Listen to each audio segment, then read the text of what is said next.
नमस्कार, ध्येय MPSC YouTube चॅनलवर आपले सर्वांचे स्वागत आहे। आज या व्हिडिओच्या माध्यमातून रेल्वे भरती NTPC ग्रुप डी साठी महत्त्वपूर्ण असलेले सामान्य ज्ञान भाग 9 पाहत आहोत। चला तर मग आजच्या आपण व्हिडिओला सुरुवात करू। आणि पहिला प्रश्न आहे की प्राचीन काळात भारतात एकूण किती महाजनपदे होती? तर प्राचीन काळामध्ये भारतात एकूण 16 महाजनपदे होती। म्हणजे पर्याय क्रमांक 3 या प्रश्नाचं आपलं योग्य उत्तर राहील। आणि याविषयीची सविस्तर माहिती जी की भारतामध्ये जी 16 महाजनपदे होती याची प्रमुख माहिती आपल्याला कुठून मिळते? तर बौद्ध ग्रंथ अंगुत्तर निकाय आणि जैन धर्मग्रंथ भागवती सूत्र यामध्ये या 16 महाजनपदाची माहिती आपल्याला सापडते। तर ही महाजनपदे ही तत्कालीन काळातील सर्वात शक्तिशाली असलेली महाजनपदे होती, जे की 6व्या शतकामध्ये ही प्रबळ आपल्याला 16 महाजनपदे मिळतात। आणि 16 भागामध्ये भारतातील जी सत्ता विभाजली गेली होती आणि या 16 महाजनपदामध्ये वेगवेगळे राज्य वेगवेगळ्या सत्ता हे अस्तित्वात होत्या। आणि यांची माहिती आपल्याला बौद्ध ग्रंथ अंगुत्तर निकाय आणि जैन ग्रंथ भगवती सूत्र यांच्या माध्यमातून मिळते। त्यानंतर पुढील प्रश्न आहे की प्राचीन काळातील अंग महाजनपदाची राजधानी कोणती होती? आपल्याला सांगायचं आहे की जे 16 महाजनपद आहेत त्यापैकी हे अंग एक महाजनपद होतं आणि या अंग महाजनपदाची राजधानी कोणती होती? तर चंपा ही अंग या महाजनपदाची राजधानी होती। म्हणजे पर्याय क्रमांक 2 या प्रश्नाचं योग्य उत्तर राहील। याविषयीची आपण सविस्तर माहिती पाहत असताना चंपा हे आज बिहार राज्यातील भागलपूर जिल्ह्यात हे वसलेले आपल्याला आहे। चंपा मग आज घडीला कोणत्या जिल्ह्यात आहे, ते कोणत्या राज्यात आहे? तर बिहार राज्यामध्ये आहे। आणि कुठं आहे? तर भागलपूर जिल्ह्यामध्ये। आणि चंपा हे शहर गंगा आणि चंपा नदीच्या संगमावर वसलेले हे महाजनपद होतं। त्यामुळे जलमार्गाने आणि व्यापारासाठी अत्यंत उपयुक्त हे ठिकाण होतं। त्याचबरोबर बौद्ध साहित्यात चंपाचा उल्लेख श्रीमंत व्यापारी शहर म्हणून देखील आपल्याला पाहायला मिळतो। मग श्रीमंत व्यापारी शहर असलेलं कोणतं होतं? तर चंपा। आणि सध्या ही बिहार राज्यातील भागलपूर जिल्ह्यामध्ये हे स्थित आहे। त्यानंतर पुढील प्रश्न आहे की मगध महाजनपदाची राजधानी कोणती होती? तर मगध महाजनपदाची राजधानी पर्याय क्रमांक 4 राजगृह हे की मगध महाजनपदाची राजधानी होती। ते 16 महाजनपदामध्ये सर्वात शक्तिशाली आणि प्रभावशाली जर कोणतं महाजनपद होतं तर मगध। आणि भरपूर सविस्तर आणि विस्तारित असलेलं हे महाजनपद होतं आणि प्रबल्य आणि शक्तिशाली देखील होतं। त्याचबरोबर याविषयीची आपण सविस्तर माहिती पाहत असताना याची प्रारंभिक राजधानी काय होती? तर राजगृह होती। तिला राजगीर देखील म्हणून ओळखले जाते। मग राजगृह ही मगधची सुरुवातीची राजधानी होती आणि आता हे सध्या बिहार राज्यामध्ये आहे। तर राजगृह ही चारही बाजूने टेकड्यांनी वसलेलं होतं, त्यामुळे ते अतिशय सुरक्षित तर होतेच, पण आज आणखीन देखील राजकीय आणि धार्मिकदृष्ट्या देखील मगध महाजनपद हे प्रभावशाली असल्याचे आपल्याला पाहायला मिळते। कारण तथागत भगवान बुद्ध आणि महावीर यांनी त्यांच्या आयुष्यातील बराच कालावधी या मगध महाजनपदामध्ये त्यांचा व्यतीत झालेला असल्यामुळे धार्मिकदृष्ट्या देखील हे महाजनपद महत्त्वपूर्ण असल्याचे आपल्याला पाहायला मिळते। आपल्याला सरळ परीक्षेला विचारलं जाते की मगध महाजनपदाची राजधानी कोणती होती? तर आपल्याला सांगता आलं पाहिजे की राजगृह। त्याचबरोबर परीक्षेला विचारलं जाते की सध्या कोणत्या भागामध्ये किंवा राज्यामध्ये मगध हे महाजनपद आहे? तर बिहार राज्यामध्ये। हे देखील आपल्याला माहीत असणे आवश्यक आहे। त्यानंतर पुढील प्रश्न पाहू। प्रश्न क्रमांक 4 आहे की काशी महाजनपदाची राजधानी कोणती होती? आपल्याला सांगायचं आहे की काशी महाजनपदाची राजधानी कोणती होती? तर पर्याय क्रमांक 1 वाराणसी हे काशी महाजनपदाची काय आहे? तर राजधानी आहे। तर काशीविषयी आपण माहिती पाहू। वाराणसी हे गंगा नदीच्या किनाऱ्यावरील वसलेले असून यामध्ये ज्या 2 प्रमुख नद्या होत्या म्हणजे वरुणा आणि आसी या 2 नद्याच्या नावावरून वाराणसी हे या शहराला नाव पडलेले आहे।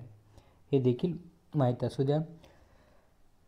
हे नगर प्राचीन काळापासून शिक्षण, धार्मिक उपासना, व्यापार आणि संस्कृती यांचे हे प्रमुख केंद्र होतेच. आणि त्याचबरोबर बुद्धांनी आपल्या उपदेशाचा सुरुवात काशीजवळील असलेले जे सारनाथ आहे येथे त्यांनी धम्मचक्र परिवर्तन केले. म्हणजे बुद्धत्व प्राप्तीनंतर त्यांनी पहिला उपदेश कुठं दिला तर सारनाथ या ठिकाणी दिला. आपल्याला सविस्तर माहितीवरून वाराणसी जे कशाची तर काशी या महाजनपदाची राजधानी आहे हे आपल्याला समजते. त्याचबरोबर वाराणसी हे नाव कोणत्या नदीच्या नावावरून पडलेलं आहे तर वरुणा आणि आसी या 2 नद्याच्या नावावरून वाराणसी हे नाव पडलेलं आहे. आणि प्राचीन काळामध्ये त्याचं धार्मिक, शैक्षणिक आणि व्यापारिक हे देखील दृष्टीने अतिशय महत्त्वाचं असलेलं हे वाराणसी हे ठिकाण होतं. चला त्यानंतर पुढील प्रश्न क्रमांक 5 आहे की वश्य महाजनपदाची राजधानी कोणती होती. तर वश्य महाजनपदाची राजधानी ही कोसंबी होती. म्हणजे पर्याय क्रमांक 2 या प्रश्नाचं योग्य उत्तर राहील. त्यानंतर पुढील प्रश्न आहे अवंती महाजनपदाची राजधानी कोणती होती. आपल्याला सांगायचं आहे की अवंती महाजनपदाची राजधानी कोणती होती. तर याची राजधानी होती उज्जैन. म्हणजे पर्याय क्रमांक 1 या प्रश्नाचं योग्य उत्तर आहे. तर अवंतीबद्दल आपल्याला थोडीशी सविस्तर माहितीमध्ये की अवंतीची राजधानी होती कोणती तर उज्जैन होती. आणि उज्जैन तत्कालीन प्राचीन 6व्या शतकामध्ये कालगणना, ज्योतिषशास्त्राचे एक केंद्रबिंदू मानला जात असे. आणि येथील जे महाकालेश्वर 12 ज्योतिर्लिंगापैकी एक प्रसिद्ध धार्मिक हिंदू धर्मातील पवित्र क्षेत्र देखील आहे. त्याही दृष्टिकोनातून उज्जैनचं महत्त्व अधिक प्रबळ होते. त्यानंतर पुढील प्रश्न क्रमांक 7 कुरु महाजनपदाची राजधानी कोणती आहे. तर आपल्याला सांगायचं आहे की कुरु महाजनपदाची राजधानी कोणती आहे. तर या प्रश्नाचं योग्य उत्तर होईल पर्याय क्रमांक 1 इंद्रप्रस्थ. कुरु या महाजनपदाची राजधानी कोणती आहे तर इंद्रप्रस्थ. कुरु हे प्राचीन भारतातील 16 महाजनपदापैकी एक महाजनपद आहे. हे आपल्याला माहीत आहे की त्याचं आणखीन देखील महत्त्व वाढते कारण महाभारतामध्ये याचं वर्णन आपल्याला मिळते. त्याचबरोबर कुरुवंशावर आधारित आहे. त्यांचे आजचे स्थान जर आपल्याला कुरु हे जे महाजनपद आहे तर सध्या कोणत्या ठिकाणी आपल्याला आढळते तर हरियाणा आणि पश्चिम उत्तर प्रदेशामध्ये हे स्थित असलेला भाग आहे. म्हणजे तत्कालीन जे कुरु आहे म्हणजे सध्याच्या घडीला जो हरियाणा आणि पश्चिम उत्तर प्रदेश आहे याविषयी तो पसरलेला आपल्याला आढळतो. आणि महाभारताचा उल्लेख कुरुवंश आपल्याला माहीत आहे. त्या संदर्भाने देखील हे महाजनपद आपल्याला परीक्षेच्या दृष्टिकोनातून महत्त्वपूर्ण आहे. त्यानंतर पुढील प्रश्न मत्स्य महाजनपदाची राजधानी कोणती होती. आपल्याला या प्रश्नाचं योग्य उत्तर सांगायचं आहे की मत्स्य महाजनपदाची राजधानी कोणती होती तर विराटनगर. म्हणजे पर्याय क्रमांक 3 या प्रश्नाचं योग्य उत्तर आहे. म्हणजे मत्स्य महाजनपदाची राजधानी कोणती होती तर विराटनगर ही होती.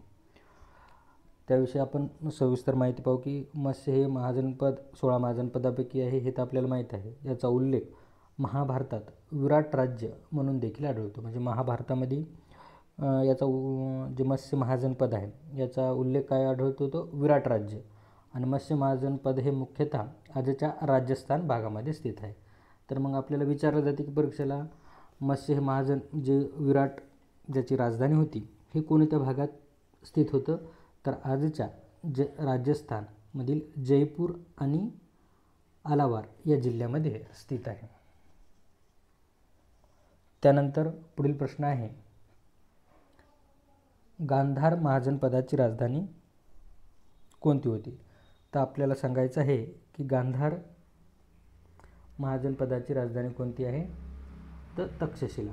म्हणजे पर्याय क्रमांक 1 या प्रश्नाचं योग्य उत्तर आहे. गांधार हे प्राचीन भारतामध्ये अतिशय महत्त्वपूर्ण असलेले एक शहर होतं. महाजनपदाच्या म्हणजे आजच्या पाकिस्तानमधील पेशावर आणि अफगाणिस्तानच्या काही भागामध्ये हे विस्तारलेलं होतं. म्हणजे प्रामुख्याने जे गांधार संस्कृती, गांधार शिल्प म्हणजे गौतम बुद्धाच्या ज्या मूर्त्या आपल्याला प्रामुख्याने गांधार शैलीमध्ये आढळतात, त्यामध्ये बौद्ध, हिंदू आणि ग्रीक संस्कृतीचा जो संगम या गांधार शैलीमध्ये त्यांच्या साहित्यामध्ये, त्याचबरोबर त्यांच्या कलाकृतीमध्ये प्रामुख्याने गांधार शैली शिल्पशैलीमध्ये देखील आपल्याला वेगळेपण आपल्याला आढळून येते. कारण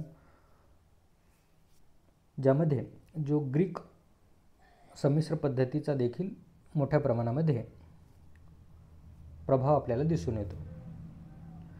त्यानंतर पुढील प्रश्न आहे की मल्ल महाजनपदाची राजधानी कोणती होती? तर मल्ल महाजनपदाची राजधानी आपल्याला सांगायचं आहे. या प्रश्नाचं योग्य उत्तर होईल पर्याय क्रमांक 3 कुशीनगर. मल्ल महाजनपदाची राजधानी कोणती होती? तर कुशीनगर. आणि मल्ल महाजनपदाविषयी माहिती सांगायची असल्यास तथागत भगवान गौतम बुद्धाने वयाच्या 80व्या वर्षी ज्या कुशीनगर या ठिकाणी त्यांनी काय घेतलं, बुद्धाने ध्यानस्थ याच्यामध्ये ध्यानस्थ मुद्रेमध्ये तथागताने महापरिनिर्वाण या ठिकाणी प्राप्त झालेले आहे. म्हणून धार्मिकदृष्ट्या देखील महत्त्वाचं असलेलं हे मल्ल महाजनपद आहे. ठीक आहे, आपण या ठिकाणी थांबू. धन्यवाद.